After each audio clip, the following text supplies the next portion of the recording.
নির্বাচনে অনিচ্ছুক কেন ডক্টর ইউনূস? দায়িত্ব গ্রহণের পর প্রথম যখন জাতির উদ্দেশ্যে ভাষণ দিয়েছিলেন তখন বলেছিলেন যে নির্বাচন কবে হবে এটি রাজনৈতিক সিদ্ধান্ত। একটা বিষয়ে সবাই জানতে আগ্রহী, কখন আমাদের সরকার বিদায় নেবে। এটার জবাব আপনাদের হাতে। কখন আপনারা আমাদেরকে বিদায় দেবেন? আমরা কেউ দেশ শাসনের মানুষ নই। আমাদের নিজ নিজ পেশায় আমরা আনন্দ পাই। দেশের সংকটকালে ছাত্রদের আহ্বানে আমরা এই দায়িত্ব গ্রহণ করেছি। আমরা সমস্ত শক্তি দিয়ে দায়িত্ব পালন করব। আমাদের উপদেষ্টা মণ্ডলীও এই লক্ষ্যে উদ্বুদ্ধ হয়ে সবাই মিলে একটা টিম হিসেবে কাজ করে যাচ্ছি। কখন নির্বাচন হবে সেটা সম্পূর্ণ রাজনৈতিক সিদ্ধান্ত, আমাদের সিদ্ধান্ত নয়। দেশবাসীকে ঠিক করতে হবে আপনারা কখন আমাদেরকে ছেড়ে দেবেন। আমরা ছাত্রদের আহ্বানে এসেছি, তারা আমাদের প্রাথমিক নিয়োগকর্তা। দেশের আপামর জনসাধারণ আমাদের নিয়োগ সমর্থন করেছে। এরপর বিদেশি সংবাদ মাধ্যমে বলেছেন যে রাজনৈতিক দলগুলো যদি বলে আমাদের সংস্কার দরকার নাই, কালকেই নির্বাচন দেন, কালকেই নির্বাচন। সেখান থেকে জাপানে যে তিনি বলছেন যে সব দল নির্বাচন চায় না, একটি দল নির্বাচন চায়, এবং এর মধ্য দিয়ে এই নির্বাচন কেন্দ্রিক টালবাহানার একটা পর্যায়ে আমরা তার তথ্য শুনলাম সংস্কারের বেশি প্যাকেজ হলে জুনে নির্বাচন, কম প্যাকেজ হলে ডিসেম্বরে নির্বাচন। সেই প্যাকেজ এবং ডিসেম্বর থেকে জুনের মধ্যে নির্বাচন, এর মধ্যে যে ডামাডোল, সেই ডামাডোলের মধ্যে রাজনৈতিক দলগুলো যখন বলছে ডিসেম্বরে নির্বাচন, তখন নির্বাচন না দিয়ে সরে যাওয়ার হুমকি দেওয়া ডক্টর ইউনূসকে নিয়েই নতুন আলোচনা। ডক্টর ইউনূস তো বরাবরই আসলে নির্বাচনে অনিচ্ছুক। কিভাবে অনিচ্ছুক সেটি আজকে আমি তথ্য প্রমাণ দিয়ে ভাবনা রিলোডেডে আপনাদের সামনে হাজির করব, বিশ্লেষণের বিচার আপনাদের। এবং এই আলোচনার দ্বিতীয় পর্বে আমি বোঝানোর চেষ্টা করব সংস্কারের অল্প প্যাকেজ এবং বেশি প্যাকেজের যে ন্যারেটিভ সেটি কতখানি ভ্রান্ত এবং ভুয়া সেটি তুলে ধরার চেষ্টা করব।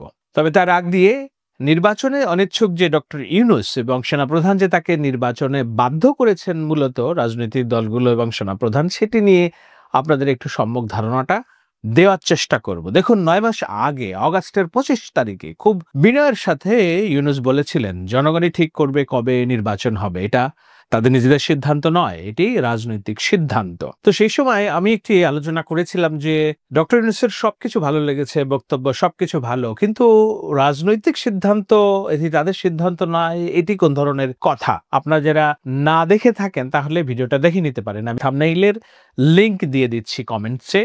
সেটি হলো, এটা বলার চেষ্টা করেছিলাম যে নির্বাচন প্রশ্নে রাজনৈতিক দলগুলো তো মাঠে নামবে, তারপরে তিনি নির্বাচন দিবেন, তাহলে কি নির্বাচনের জন্য রাজনৈতিক দলগুলোর আরেকটি যুদ্ধ করা লাগবে? এই ধরনের প্রশ্ন আমি তুলেছিলাম। সেই সময় এই প্রশ্নের উত্তর অবশ্য কোথাও পাওয়া যায়নি। তো যেটা বলছিলাম, অগাস্টের 25 তারিখের পরে 1 মাস পরে 24 সেপ্টেম্বর বিদেশি একটি সংবাদ মাধ্যম রয়টার্সের কাছে সেনাপ্রধান সাক্ষাৎকারে প্রথমবার 18 মাসের যে টাইম লিমিট, সেই টাইম লিমিটটা আমরা সামনে দেখলাম কখন?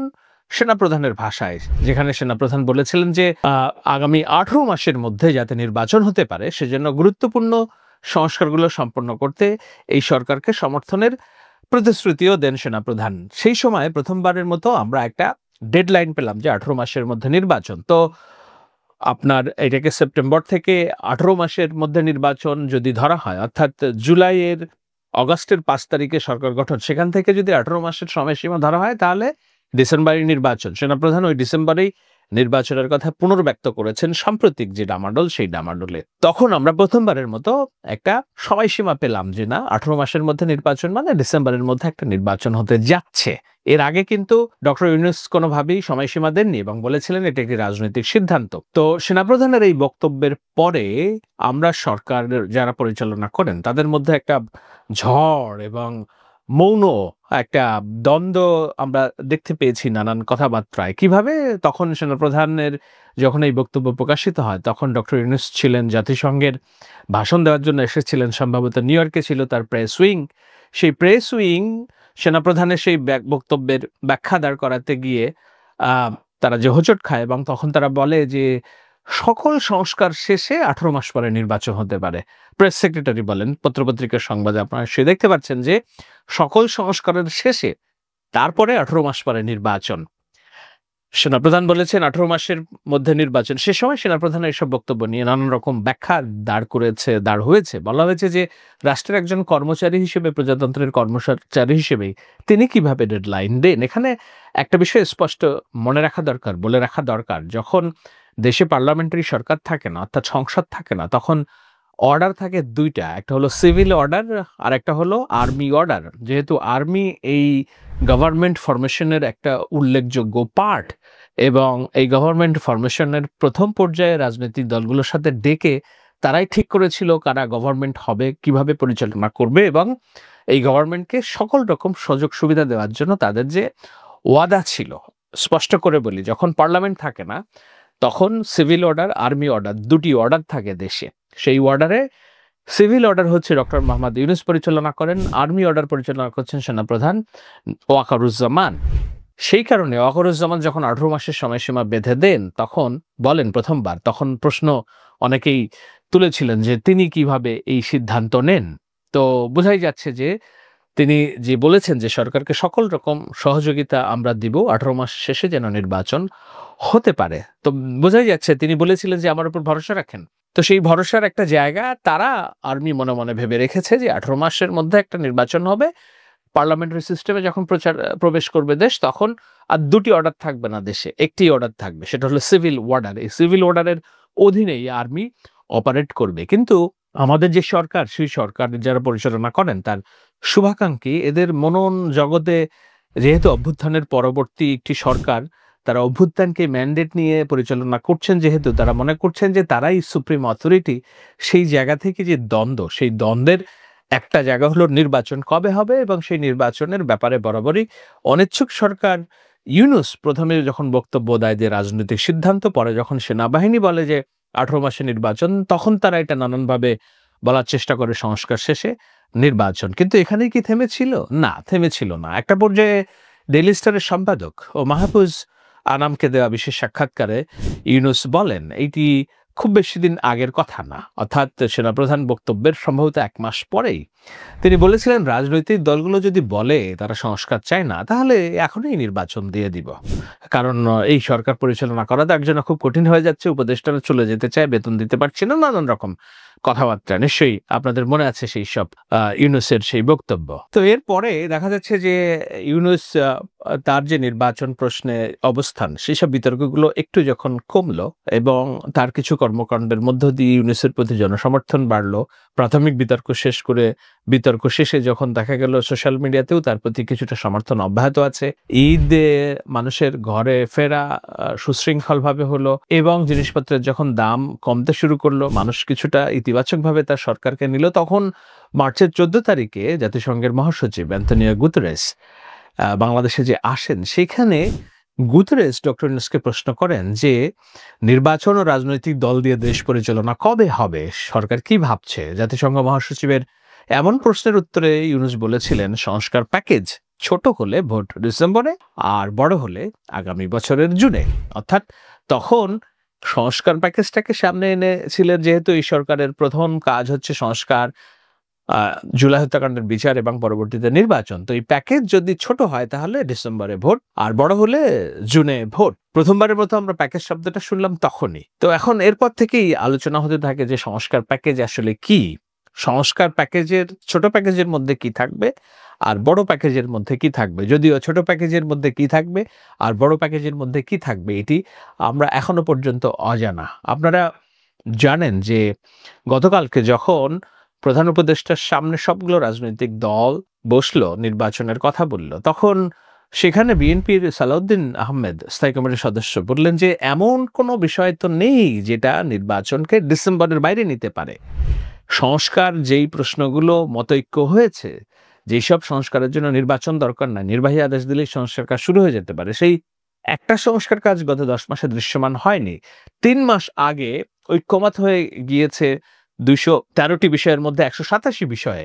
এগুলোর বিষয়ে তো সরকার কোনো সিদ্ধান্ত নেয়নি। তো এইটার তাহলে ছোট প্যাকেজ কি আর বড় প্যাকেজ কোনটার জন্য অপেক্ষা করছেন? যেই বড় প্যাকেজ জুনে রাজনৈতিক দলগুলো একমত হতে পারে, যেটা ডিসেম্বরের আগে হতে পারবে না। তারা তো বলেই দিয়েছে যে সংস্কারে যেই প্রধানমন্ত্রীর ক্ষমতা ২ টার্ম হবে না ৩ টার্ম হবে, একটা জায়গায় তারা অনার যে ২ বার সর্বোচ্চ প্রধানমন্ত্রী হবে, এরপর ১ বার বিরতি দিয়ে আরেকবার হতে পারবে, অর্থাৎ সর্বোচ্চ ৩ বার। সরকার চাচ্ছে না ২ বারের বেশি যেন কেউ না হতে পারে। তত্ত্বাবধায়ক সরকার কিভাবে গঠিত হবে সেই জায়গায় কিছুটা হয়তো দ্বিমত আছে। আরেকটা আছে দ্বিমত কি, এনসিসি ন্যাশনাল কনসালটেশন কাউন্সিল কি সরকারের নির্বাচিত সরকারের বাইরে সুশীলদের নিয়ে এমন একটা কনস্টিটিউশনাল কাউন্সিল থাকবে যারা জাতীয় গুরুত্বপূর্ণ প্রশ্নে সিদ্ধান্ত নেবে এবং সরকারকে সিদ্ধান্ত দিবে এটা করা যাবে, এটা করা যাবে না। বিএনপির বক্তব্য হচ্ছে জনগণ ১৮ কোটি দেশের জনগণ সরকার নির্বাচিত করবে অনেক অ্যাগ্রেসিভ পদক্ষেপ নেওয়ার জন্য, লক্ষ্য উচ্চবিলাসী পরিকল্পনা নেওয়ার জন্য। তো সেই সব জায়গাগুলো সিদ্ধান্ত গ্রহণের ক্ষমতা নির্বাচন জনগণের ম্যান্ডেট দিয়ে যারা ক্ষমতায় আসবে তাদের হাতে থাকবে না থাকবে অনির্বাচিত সুশীলদের হাতে, সেটা তো বিএনপি দল হিসেবে মেনে নেবে না। যদি এই এনসিসির উপরে ক্ষমতা থাকে, কখন ক্ষমতা থাকবে? যখন দেশে পার্লামেন্ট থাকবে না, অর্থাৎ তত্ত্বাবধায়ক সরকারের নির্বাচন ব্যবস্থার মধ্যে দিয়ে যে নির্বাচন হবে, একটা জায়গায় সবাই একমত তত্ত্বাবধায়ক সরকারের মধ্য দিয়ে নির্বাচন হবে আগামী নির্বাচনগুলো। তো সেই তত্ত্বাবধায়ক সরকারের যে ৩ মাস, সেই সময় এই এনসিসি ন্যাশনাল কনস্টিটিউশনাল কাউন্সিল তারা সর্বময় ক্ষমতার অধিকারী থাকতে পারবে। কিন্তু ৫টা বছর যখন নির্বাচিত সরকার দেশ পরিচালনা করবে, জনগণের ম্যান্ডেট নিয়ে দেশ পরিচালনা করবে, সেখানে তারা এই যে অনির্বাচিত যাদের ম্যান্ডেট নেই জনগণের, তাদের উপর নির্ভর করতে হবে। এই বুঝলেখা দিয়ে কেউ সরকার গঠন করবে না, বিএনপিও করবে না। তো এটা সালাউদ্দিন বলেছেন যে না, যেটার জন্য আপনারা বসে আছেন এইটা আমরা কোনোদিন এগ্রি করব না। এই জন্য তিনি বলেছেন যে আমরা বারবার বুঝিয়েও যেটা বুঝাতে পারিনি, আগামী দিনেও বুঝাতে পারবো বলে আমাদের মনে হয় না। সালাউদ্দিন আহমেদের বক্তব্য একটু শুনুন, যে তিনি বলছেন একটিও কারণ নাই নির্বাচনকে ডিসেম্বরের বাইরে নেওয়ার। আমি এখানে প্রশংসা করতে আসিনি, আমরা এখানে আলোচনা করতে এসেছি। এখন আপনাদেরকে যে বিষয়গুলো বুঝাতে পারেনি অবিরত, তো সেটাকে আজকে বোঝাতে পারবো মনে হয় না। একটি কারণও নাই ডিসেম্বরের পরে নির্বাচন। আমরা কেন কি উদ্দেশ্যে ডিসেম্বরের আগে নির্বাচন চাই, কেন চাই, যৌক্তিকভাবে আমরা প্লেস করেছি, বহুবার প্লেস করেছি। তো যে আলোচনা করছিলাম, প্রধান উপদেষ্টা দায়িত্ব নেবার প্রথম ভাষণে বললেন রাজনৈতিক দলগুলো সিদ্ধান্ত নেবে কখন নির্বাচন। এরপরে ১ মাস পরে বললেন যে তিনি নির্বাচন যদি রাজনৈতিক দলগুলো বলে আমাদের এখনই নির্বাচন দিয়ে দিন, এখনই নির্বাচন। সেখান থেকে নির্বাচনে গড়িমসি করতে করতে কোথায় যে ঠেকেছে ইউনূস, যে জাপান সফরে যেয়ে তিনি এই বার্তা দেওয়ার চেষ্টা করেছেন যে সব দল নয়, একটি মাত্র দল নির্বাচন চায়, ডিসেম্বরে নির্বাচন চায়। সেখানেও তিনি জুনে কেন নির্বাচনকে তিনি ঠেলে নিয়ে যেতে চান সেটার একটা কথা বলেছেন যে if we did a good job, অর্থাৎ বড় সংস্কার, তাহলে আমাদের ৬ মাস আলাদা সময় লাগবে। ডক্টর ইউনূসের বক্তব্যটা ১ নজরে একটু শুনুন। If you need a good job at reforming, you have to wait 6 months more. So that's what you're doing. So that's one thing. That's why the politicians are looking for. Not all political parties, just. তো এর মধ্যে দিয়েই এই যে দ্বিতীয় পর্বের রাজনৈতিক দলগুলোর সাথে সংস্কার প্রশ্নে যে ঐক্যমত্য কমিশনের বৈঠক, সেটা শুরু হয়েছে এবং চলছে। শুরুতেই মোটামুটি একটা শান্তিপূর্ণ একটা পরিবেশ আমরা দেখেছি, কিন্তু নির্বাচনের ব্যাপারে, রোডম্যাপের ব্যাপারে, ডেডলাইনের ব্যাপারে অনড় রয়েছে রাজনৈতিক দলগুলো। এমনকি বিএনপি ১৭ বছর ধরে শেখ হাসিনার বিরুদ্ধে আন্দোলন সংগ্রামে যাদেরকে রাজপথে সহযোদ্ধা হিসেবে পেয়েছিল, তারাও একমত। ৩২টা দল, এর মধ্যে জোনায়েদ সাকি, নুরুল হক নূর তো আছে। জোনায়েদ সাকি যেমন বলেছেন যে রাজনৈতিক দলগুলো ডিসেম্বরে নির্বাচন চায়, সরকার কেন চায় না এটা তোর ব্যাখ্যা দিতে হবে। তো এই অবস্থায় এখন এসে পৌঁছেছে আর পর্যালোচনা আলোচনা যে নির্বাচনে অনিচ্ছুক ইউনূসকে তাহলে ডিসেম্বরের মধ্যেই নির্বাচনে বাধ্য করেছে কে আসলে? প্রথম কথা, সেনাপ্রধানের ১৮ মাসের সময়সীমা, সেটি একটু ট্রিগার। আর বিএনপি রাজনৈতিক দল হিসেবে সিদ্ধান্ত নিয়ে রেখেছে ডিসেম্বরে নির্বাচন। কিন্তু ইউনূস, ডক্টর ইউনূস নির্বাচনে অনিচ্ছুক। শুরু থেকেই তিনি দায়িত্ব গ্রহণের পরপরই ভেবেছিলেন যেটা এটা অনন্তকালের ম্যান্ডেট, নিদেন পক্ষে ৪-৫ বছরের ম্যান্ডেট, যেটি খালেদ মহিউদ্দিন তার আলোচনায় বলেছেন যে ডক্টর মোহাম্মদ ইউনূস তার উপদেষ্টারা আলোচনা করেন ৫ বছরের মধ্যে নির্বাচন না, তারা ৫ বছর থাকতে চায়। এখন আমি বুঝি যে একই মানুষ যেই পরিস্থিতিতে দেশের দায়িত্ব নিয়েছেন, তিনি তো দায়িত্ব নেওয়ার অবস্থায় ছিলেন না। বাংলাদেশের জুলাই অভ্যুত্থান, জুলাই আন্দোলন, এই কোনো কিছুতেই তাকে ছুঁয়ে গিয়েছে বলে আমাদের মনে হয়নি, একটি বিবৃতিও আমরা পাইনি। ইউনুস সেন্টার থেকে অথবা তার বিদেশি বন্ধুদের কাছে তিনি বাংলাদেশ প্রশ্নে কোনো রকম উপস্থাপনা তৈরি করেন নাই। কিন্তু ৫ অগস্ট যখন হয়ে গিয়েছে তখন ছাত্রদের প্রতিনিধিদের কেউ যখন যোগাযোগ করলো তিনি আসলেন। এসে দায়িত্ব যখন নিলেন তার মনে এই বাসনা থাকতেই পারে যে তার এই যে দায়িত্ব গ্রহণের কাল, এই কালের মধ্যে এমন কিছু ল্যান্ডমার্ক কাজ তিনি করবেন যেন বাংলাদেশের গতিপথ পরিবর্তিত হয়, বাংলাদেশের মাহাথির মোহাম্মদ হিসেবে তাকে চিত্রিত করা হয়। থাকতে পারে এই বাসনা মানুষের মধ্যে, কিন্তু সেই বাসনা নিজে সুপ্ত রেখে প্রকাশ যদি প্রথম দিনই করতেন যে আমি দেশবাসীর কাছে ৪ বছরের সময়সীমা চাই, এইটাকে আমি আমার এই পরিকল্পনা আছে, এই পরিকল্পনা আমি করব। সেখানে তিনি বলেছেন এটি রাজনৈতিক সিদ্ধান্ত। যখন আলোচনা হচ্ছে কবে নির্বাচন, কেউ যখন কোনো কথা বলছে বা সেনাপ্রধান যখন ১৮ মাসের সময়সীমা দিচ্ছে তখন তিনি বলছেন রাজনৈতিক দলগুলো কালকেই চাইলে কালকেই নির্বাচন। সেখান থেকে আজকে এসে তিনি নির্বাচন নিয়ে যেই দেশবাসী, রাজনৈতিক দল এবং সশস্ত্র বাহিনীকে মুখোমুখি অবস্থায় দাঁড় করিয়ে দিয়েছেন, তার অনুগত ছাত্র সংগঠন যেটা রাজনৈতিক দলের রূপ নিয়েছে এনসিসি এবং তার অনুষঙ্গ সমর্থিত দু একটি ইসলামী রাজনৈতিক প্ল্যাটফর্মের মধ্য দিয়ে, সেটি যে খারাপ, সেটি যে একটি ভুল পদক্ষেপ, ভ্রান্ত পদক্ষেপ, এটি ডক্টর ইউনূস বুঝেছেন কিনা আমরা জানি না। কিন্তু না বুঝলেও সেই জায়গার পরিস্থিতির দিকে যে তিনি যে আস্তে আস্তে ধাবিত হবেন, তার সামনে যে খুব বেশি ব্যতিক্রম নেই, উপায় নেই, সেটি নিশ্চয়ই এখন অনেকটা স্পষ্ট।